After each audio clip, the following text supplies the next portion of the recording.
할렐루야. 하나님이 함께 하시는 은혜와 평강이 오늘도 주 앞에 나와 예배드리시는 여러분 모두에게 충만하기를 기원합니다. 오늘은 예수님이 행하신 표적이라는 주제로 요한복음 6장의 말씀을 함께 나누려고 합니다. 하나님의 아들로 이 땅에 오신 예수님은 병든 사람들을 고치시고 또 귀신 들린 자를 자유케 온전케 했으며 죽은 자도 살리신 놀라운 분입니다. 그분은 지금도 살아계신 나의 주님이시고 또한 하나님이십니다. 그분을 믿음으로 우리는 구원과 영생을 얻었고 또한 하나님의 자녀가 된 것이지요. 내 인생의 기적의 역사를 써나가시는 하나님을 신뢰하며 오직 믿음으로 주님을 바라보면 좋겠습니다. 영국 고아의 아버지로 또 기도의 사람으로 잘 알려진 조지 밀러 목사는 1805년에 태어나서 1898년까지 93년의 삶을 살았습니다. 그는 사춘기 시절 방탕하게 살다가 회심한 뒤 기도의 사람으로 거듭났습니다. 영국 브리스톨이라는 곳에서 가난하고 버림받은 아이들을 모아 고아원을 설립한 후에 평생 기도하며 아이들을 섬겼습니다.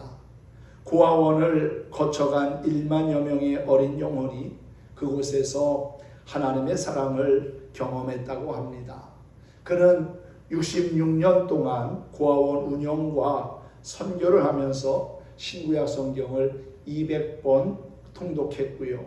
또한 자신의 일기에서 기도의 응답을 5만 번이나 받았다고 고백을 했는데 이는 하루에 2번꼴로 응답을 받은 겁니다. 물질적인 면에서는 150만 파운드를 받았다고 하는데 우리나라 돈으로 환산하면 약 25억 정도가 되는 큰 돈입니다. 한 번은 1파운드도 없어서 음식을 구하지 못해 400여 명이나 되는 고아들이 빈 식탁에 앉아 손을 잡고 기도하게 되었습니다. 함께 기도하고 마쳤을 때 마차 한 대가 고아원 앞에 도착을 한 겁니다. 마차 안에는 아침에 구운 빵과 그리고 우유가 가득했습니다. 어떤 회사에서 소풍을 가려고 준비를 한 것인데 폭우로 취소되는 바람에 고아원으로 그 빵과 우유가 오게 되었다는 거지요.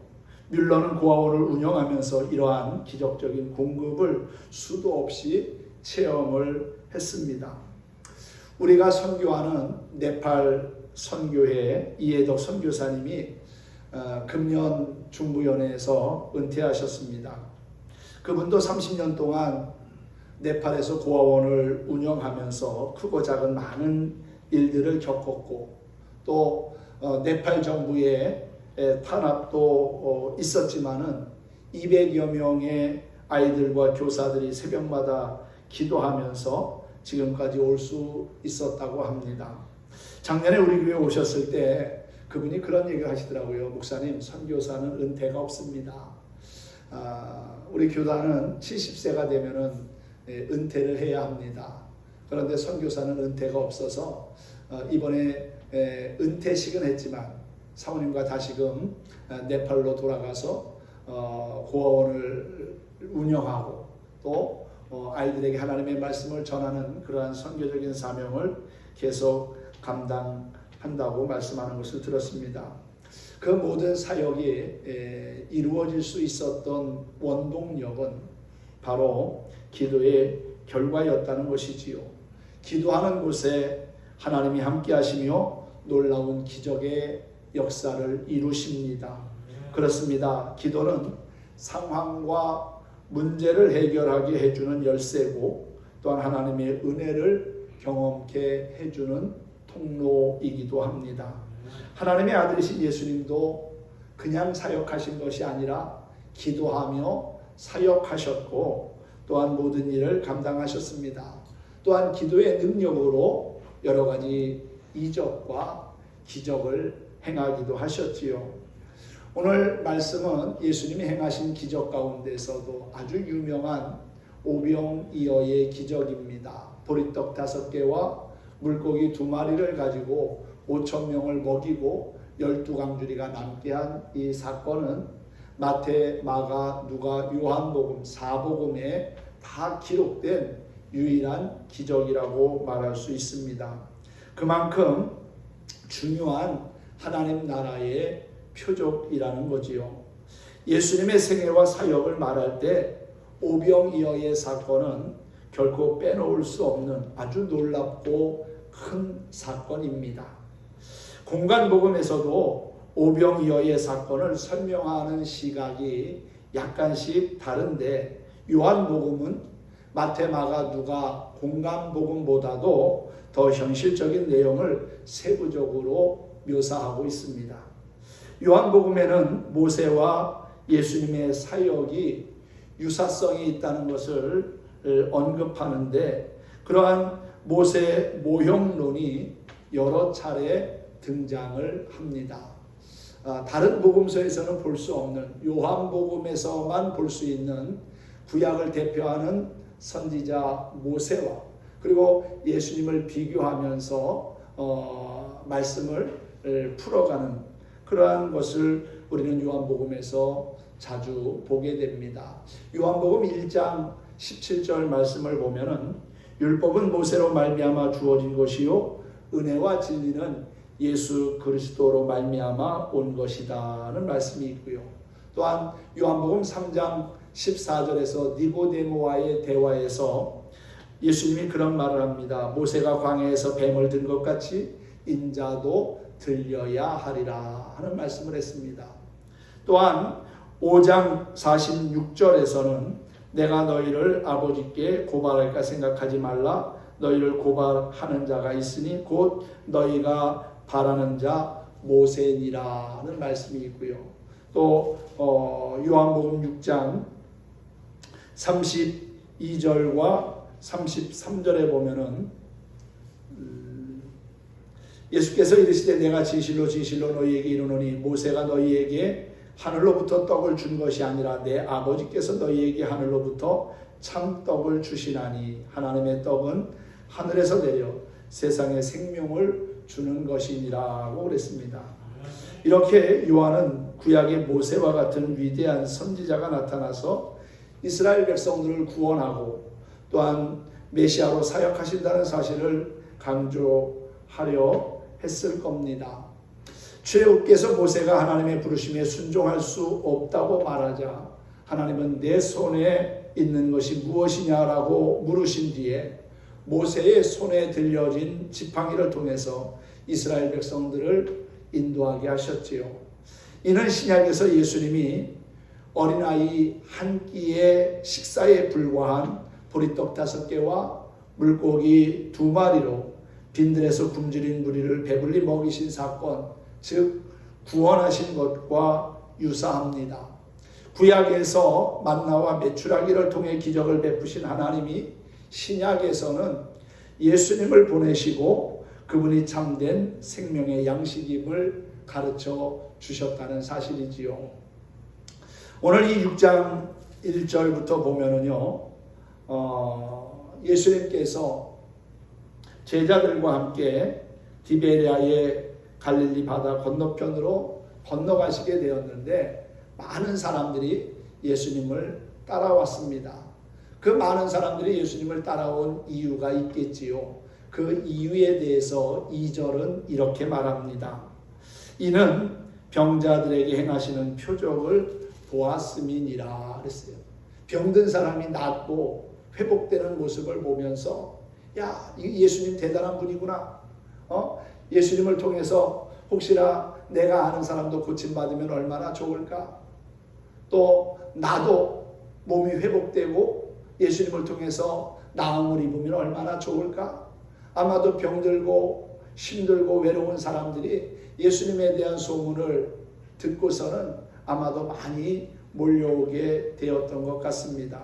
특히나 그때가 6월절 즈음이었기 때문에 더 많은 사람들이 오지 않았나 하는 생각을 해보게 됩니다.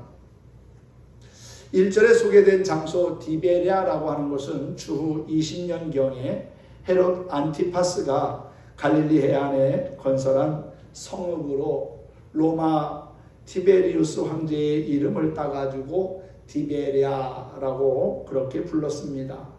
티베리우스 황제의 절대 통치에 경의를 표하고 충성을 맹세했던 지역이었을 겁니다. 그러나 요한은 온 세상의 구원자이자 참된 생명을 주시는 분, 그분은 바로 예수 그리스도라고 소개하고 있습니다. 6월절이 가까운 때에 예수님은 분주했던 사역을 내려놓고 잠시 휴식을 취하기 위해 제자들과 벳세다 근처로 이동을 하셨습니다. 이때 많은 병자를 치유하시는 사역으로 인해 예수님과 제자들은 다소 피곤함에 지쳐 있었을 거라고 보입니다. 그곳은 휴식을 취할 수 있었지만 가르치기에 적합한 장소였기에 아마도 예수님이 그 지역을 선택하신 것이 아닌가 추측을 해보게 됩니다. 마침 유대인의 명절인 6월절이 가까워 더 많은 사람들이 모였고 여러 가지 기적과 능력을 행하며 하나님 나라의 말씀을 전하시는 예수님의 소문을 듣고 찾아온 많은 무리가 있었습니다. 예수님은 목자의 마음으로 그들을 바라보시며 그들의 굶주린 상태를 해결해 주고자 하십니다. 예수님은 제자 가운데 빌립에게 어디서 떡을 사서 무리를 먹일지 물으셨습니다. 빌립의 믿음을 시험하신 겁니다. 오늘 말씀에도 보면 6절에 우리가 어디서 떡을 사서 이 사람들을 먹이겠느냐 하시니 이렇게 말씀하시면 친히 어떻게 하실지를 아시고 빌립을 시험하고자 하심이라 그랬지요. 빌립은 200데나리온 어치의 떡을 산다고 해도 모자라지 않을까 하는 회의적인 대답을 했습니다. 200데나리온은 당시 노동자의 임금 8개월치에 해당하는 액수입니다. 여러분은 어떻습니까?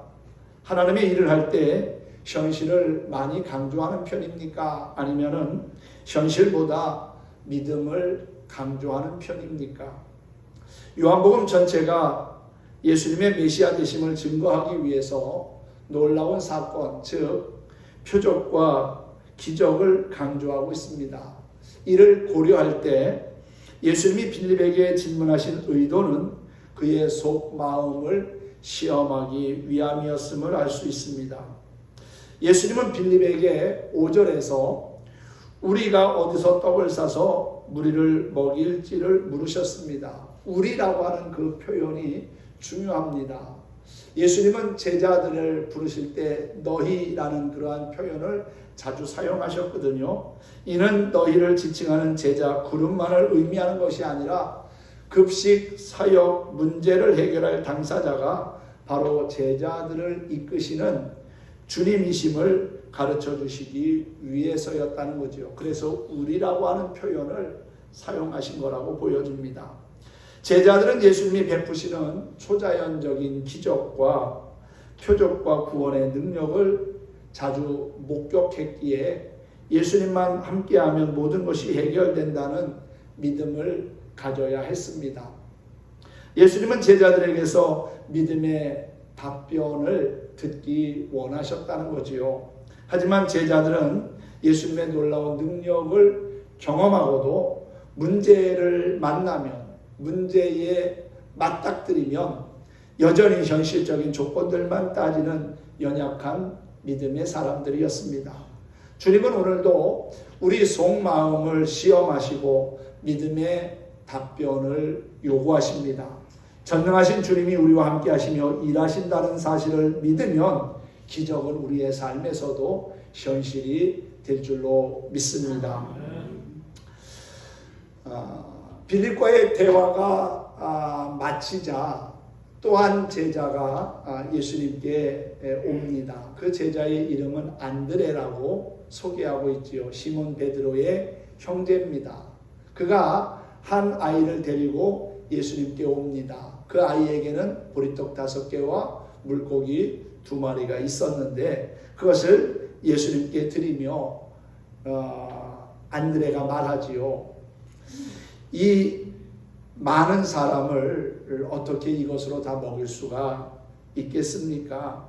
9절에 보면은 여기 한 아이가 있어 보리떡 5개와 물고기 2마리를 가지고 있나이다.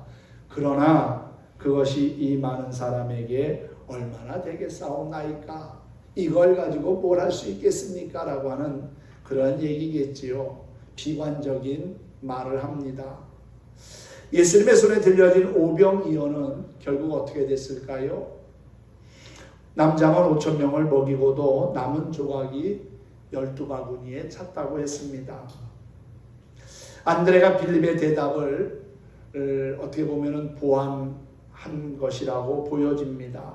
그는 베세다 출신으로 나다나엘을 예수님께 인도한 사람이었지요.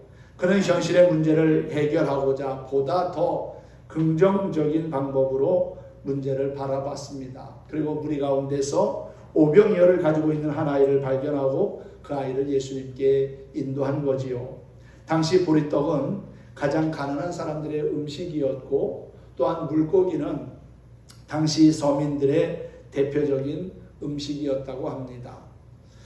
안드레는 그가 보기에 매우 작은 양이었기에 무리를 먹이기에는 턱없이 부족하다고 말합니다. 그 또한 빌립처럼 현실적인 면을 강조해서 말한 것이지요. 그러나 예수님은 빌립과 안드레의 생각을 뛰어넘어 일하십니다. 모세의 지팡이가 하나님의 손에 붙들리자 하나님의 구원을 이루는 지팡이가 된 것처럼 어린아이의 그 한 끼 식사가 예수님의 손에 들려져서 그것을 가지고 축사하고 나누어 주시자 많은 사람이 원대로 배불리 먹는 놀라운 기적이 일어난 겁니다. 할렐루야. 오늘 11절 말씀에 그 작은 양식을 가지고 주님께서 하늘을 우러러 축사하셨다는 표현이 나옵니다. 11절에 예수께서 떡을 가져 축사하신 후에 앉아있는 자들에게 나눠주시고 물고기도 그렇게 그들의 원대로 주시니라 그랬죠. 여러분, 이 축사했다라고 하는 말은 감사하며 기도했다는 거예요. 먹어야 할 사람은 5,000명이나 넘는데 그 한 아이의 도시락을 가지고 주님은 감사 기도를 드립니다. 형편없는 환경, 문제가 해결될 기미가 보이지 않는 상황에서 감사하신 것이지요. 하나님은 감사하는 것을 기뻐하십니다. 시편 50편 23절에도 보면 감사로 제사를 드리는 자가 나를 영화롭게 하나니 그랬어요. 작은 것에 감사하는 믿음을 가지십시오.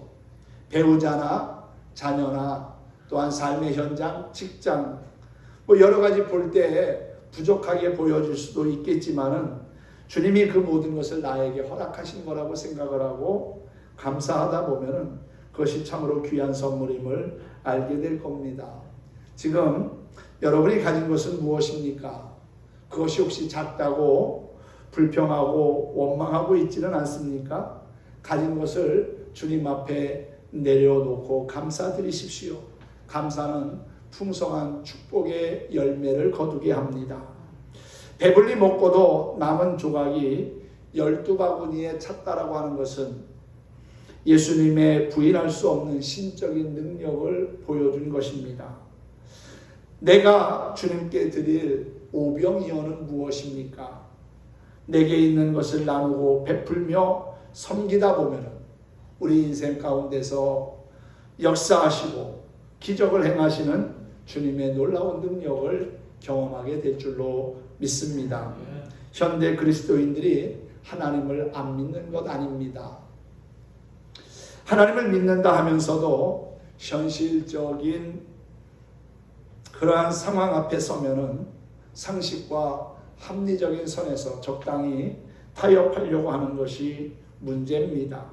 또한 하나님께 자신을 내어드리지 못하고 매 순간 자신의 삶의 소유권을 주장하는 것이 문제라는 것이지요.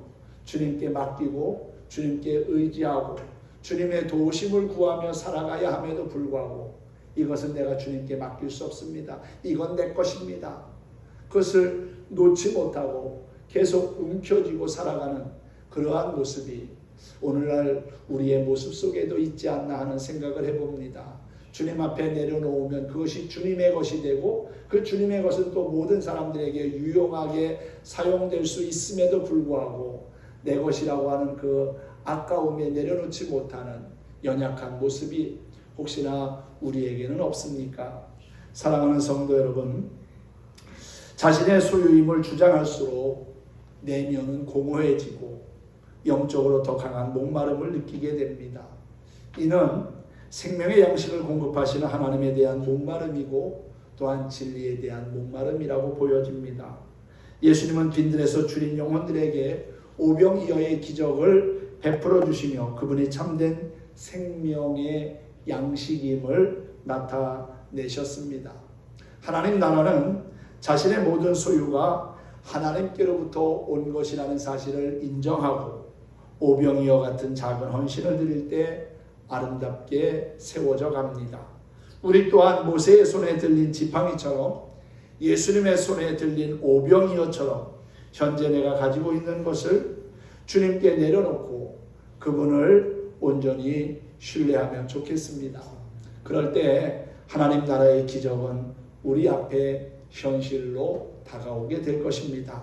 이러한 기적은 초대교회 공동체 안에서만 나타났던 사건이 아니라 오늘날 신실한 하나님의 사람들의 삶에서도 나타난다는 사실이지요. 오병이어 사건은 보잘것없는 것도 아주 작은 것일지라도 주님 손에 들려져서 사용되기만 하면 놀라운 기적이 일어남을 보여줍니다. 하나님 나라는 이러한 표적으로 전파되고 또한 확장되었습니다. 대개의 사람들은 합리적으로 생각해서 준비하고 또 치밀하게 계산하고 따지며 꼼꼼하게 기획해야 한다고 생각을 합니다. 그러나 하나님의 위대한 능력은 인간의 계산과 상식으로는 결코 경험할 수 없으며 오직 전능하신 주님에 대한 신뢰와 순종 그리고 헌신으로 경험할 수 있다는 사실이지요. 우리의 삶에서 기적을 보기 원한다면 오병이어를 주님께 드린 어린아이처럼 우리의 삶을 온전히 하나님께 맡겨드리는 훈련을 지속해야만 합니다. 예수님은 당신을 따르는 무리를 긍휼히 여기시고 보리떡 5개와 물고기 2마리로 많은 사람들에게 풍성하게 먹을 수 있게 하셨지요. 그러나 사람들은 예수님을 세상에 오실 선지자로 인식합니다. 14절 말씀에 보면은 그 사람들이 예수께서 행하신 이 표적을 보고 말하되 이는 참으로 세상에 오실 그 선지자라 하더라 그랬지요. 그리고는 그들은 예수님을 억지로 붙들어 임금 삼으려고 했다고 그랬습니다. 하지만 예수님은 그 자리를 피하시고 혼자 산으로 떠나셨다고 말씀하고 있지요. 광야 여정에서 이스라엘을 먹인 것은 모세가 아니라 하나님이며 또한 모세가 이스라엘 왕이었던 것도 아님에도 그들은 자기들의 세속적인 욕망을 그렇게 드러냅니다. 예수님을 모세와 같은 이스라엘의 왕이 되게 하여 자신들의 세속적인 힘을 얻기 원했던 것이지요. 현대에도 예수님을 혁명가로 또 정치가로 사상가 정도로 왜곡하여 이해하는 자들이 많습니다. 혹시 우리도 세속적인 욕망을 이루어주시는 분으로 예수님을 오해하고 있지는 않은지 돌아볼 필요가 있습니다. 단순히 예수님을 그냥 내 삶의 부족한 부분을 채워주시는 분으로 그렇게 착각해서는 안 된다는 거지요. 예수님은 이스라엘을 구원하신 하나님이시고 또한 오병이어의 사건을 통해서 그 영광을 증명하셨습니다. 하지만 세속적 욕망의 눈으로 예수님을 보면 결국 예수님이 어떤 분인지 제대로 깨닫지 못하고 오히려 예수님을 떠나게 하실 뿐입니다. 주님은 우리로 하여금 어리석은 욕망을 버리고 하나님만을 바라보게 하려고 오셨습니다. 그리고 자신을 믿음으로 말미암아 죄사함과 구원의 은총을 입게 하셨지요. 우리는 주님을 올바른 시각으로 바라볼 수 있어야 합니다. 나와 함께 하시며 지금까지 지키시고 인도하신 그 하나님은 나의 구원자이시고 또한 능력이십니다. 나를 떠나지도 아니하시고 버리지도 않으시며 늘 지켜주실 그 신실하신 하나님을 오늘도 우리가 함께 찬양하며 말씀을 마치려고 합니다. 오 신실하신 주라고 하는 찬양 같이 불러보겠습니다. 가사를 여러분 잘 한번 음미하면서 부르시면은 더 은혜가 될 줄로 믿습니다.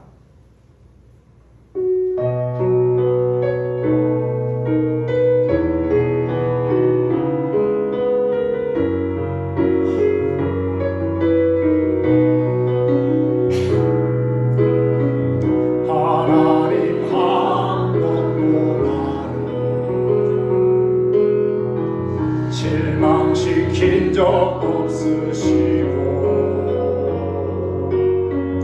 언제나 공평과 은혜로 나를 지키셨네. 오 신실하신 주, 오 신실하신 주, 내 너를 떠나지도 않으리라.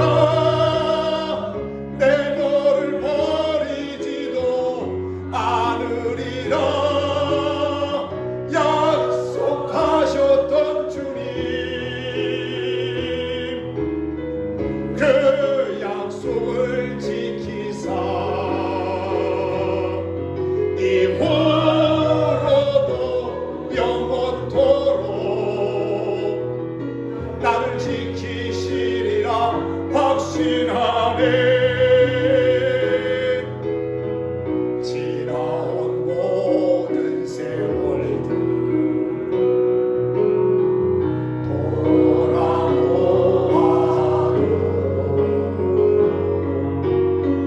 그 어느 것 하나 주의 손길 안 미친 것 전혀 없네. 오 신실하신 주, 오 신실하신 주, 내 너를 버리지도 않으리라. 내 너를 버리지도 않으리라. 약속하셨던 주님, 그 약속을 지키사 이후로도 영원토록 나를 지키시리라 확신하네. 아멘. 네, 그렇습니다. 선한 역사를 이루시고 구원을 베풀어 주실 하나님은 한 번도 나를 실망시키지 않으시고 언제나 공평과 은혜로 지켜주셨습니다. 지나온 날들을 돌아보면 기적 같은 일들이 참 많았습니다. 그 어느 것 하나 주님의 손길이 안 미친 것 전혀 없었다는 사실이지요. 영원토록 함께 하시며 나를 지켜주시고 구원의 은총과 기적을 그 베풀어 주실 전능하신 하나님, 그분을 자랑하는 간증의 주인공으로 우리의 남은 여생이 아름답게 사용되어지기를 축원합니다. 축복합니다.